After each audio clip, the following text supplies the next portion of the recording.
Hello বন্ধুরা, তোমরা সব কেমন আছো না আছো জানিও। আমি অনেক অনেক ভালো আছি। আমি পারমিতা বলছি। তো দেখতে থাকো, আমি সব তরকারি না করে রান্না করি, তোমাদের সবটাই শেয়ার করবো। চলো। আমি গেছিলাম তখন মেয়েটাকে আনতে, ওর পাপার সাথে যাই প্রত্যেক দিন বিকালবেলাতে আর সকালবেলাতে। দোকান একবার করে একটা করে কিছু নিয়ে আসে, দিয়ে আমার কাছে আসে, দিয়ে এসে আমি একটু ম্যাগি করে দিলাম। ম্যাগি হচ্ছে এটা, ম্যাগিটা খাবে।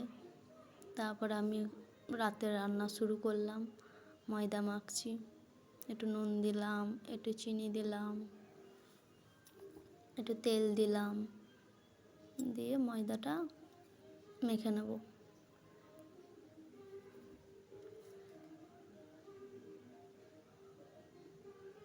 এটা এখন মাখা চলছে, এটা মেখে নিই। তারপরে আদার্স অন্য কিছু কাজ ছিল, সেগুলো করছিলাম। মাখা হয়ে গেছে এটা আমার।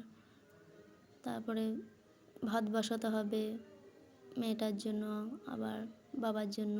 ওর জন্য ভাত বসাবো বলে চাল নিচ্ছি। চাল নেওয়া হয়ে গেছে, এবার আলুটা কেটে নিচ্ছি। আলু সেদ্ধ আর ভাত বসিয়ে দিয়েছি। এরপর আমাদের রাতের খাবার আলু ভাজা আর হচ্ছে পরোটা, তার জন্য আলু ছাড়িয়ে নিচ্ছি।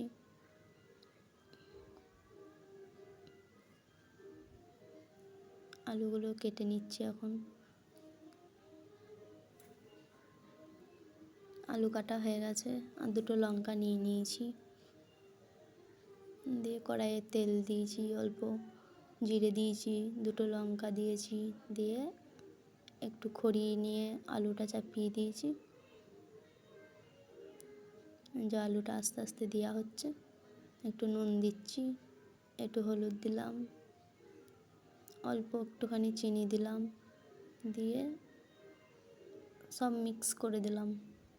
মিশিয়ে নেওয়ার পর একটু জল দিয়েছি, জল দিয়ে চাপা দিয়ে দিয়েছিলাম, তাহলে সেদ্ধটা হয়ে যাবে। দিয়ে ময়দাটা মাখছি ততক্ষণ, তাহলে ওইদিকে আলু সেদ্ধটা হয়ে গেলে এদিকে ময়দাটা রেডি হয়ে যাবে। ময়দাটাও মাখা কমপ্লিট, লই পাকিয়ে নিয়েছি। আর লুচিগুলোও বেলা হয়ে গেছে এর মধ্যে আমার। এবার লুচিগুলো সেঁকবো তাওয়াতে, হালকা হালকা তাওয়াতে তেল দিয়ে দিয়ে পরোটার মতন সেঁকে নেওয়া হচ্ছে।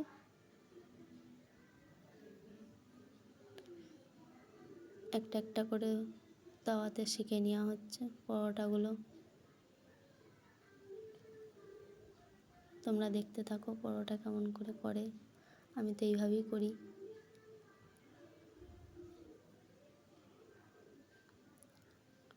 এই করতে করতে আমার সব পরোটাগুলি হয়ে গেছে। তোমাদেরকে তো তখন দেখানো হলো না যে আমার আলু ভাজাটা হয়ে গেছে, এখন দেখিয়ে দিচ্ছি। পরোটার সাথে এদিকে আলু ভাজাটাও হয়ে গেছে, আলু ভাজাও রেডি। আমার এদিকে কাজ মোটামুটি কমপ্লিট। দিয়ে মেয়েটাকে নিয়ে এবার রুমে এলাম। মেয়েটা কিছুক্ষণ কার্টুন দেখবে, কার্টুন দেখে নিক। চলো টাটা। এইটুকুই আমার ভিডিও ছিল আজকে। পরবর্তী ভিডিও দেখার জন্য